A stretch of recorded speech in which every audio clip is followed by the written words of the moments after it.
पहले आप पोजीशन लें, घर बनाना स्टार्ट करें, उसके बाद आप इंस्टॉलमेंट शुरू करें। अस्सलाम वालेकुम। आज मैं आपको बताऊंगा गुलशन नूर के बारे में कि गुलशन नूर के अंदर प्लाट लेना चाहिए या नहीं लेना चाहिए, और अगर लेना चाहिए तो क्यों लेना चाहिए, और अगर नहीं लेना चाहिए तो क्यों नहीं लेना चाहिए। तो सबसे पहले बात कर लेते हैं इसके लीगल स्टेटस की। इसका लीगल स्टेटस क्या है? लीगल स्टेटस इसका ये है कि ये फॉर्म 7 की जमीन थी, ये आई है फॉर्म 2 के अंदर। ये एग्रीकल्चर का फार्म होता है फॉर्म 7। तो एग्रीकल्चर के फार्म के अंदर से ये जमीन 2 के अंदर कैसी आई ये मैं आपको बताता हूँ। जो फॉर्म 7 होता है एग्रीकल्चर का, एग्रीकल्चर की जमीन के ऊपर कभी भी आबादकारी नहीं हो सकती किसी भी सूरत। तो ये जब बोर्ड ऑफ रेवेन्यू के पास जाते हैं, इसका जो ओनर होता है वो जाके बताता है कि भाई ये मेरी एग्रीकल्चर की जमीन है।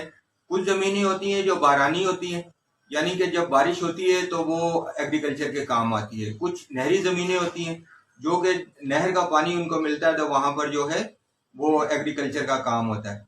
तो लिहाजा ये बारानी जमीन थी, तो कराची में बारिशें तो होती नहीं है, तो इस वजह से जो उसका ओनर है वो गया बोर्ड ऑफ रेवेन्यू के पास। जो है इतने एकड़ ये बेकार में रखी हुई है और ये मेरे को इतना लॉस दे रही है, तो लिहाजा आप जो है इसको फार्म 2 में लेके आओ।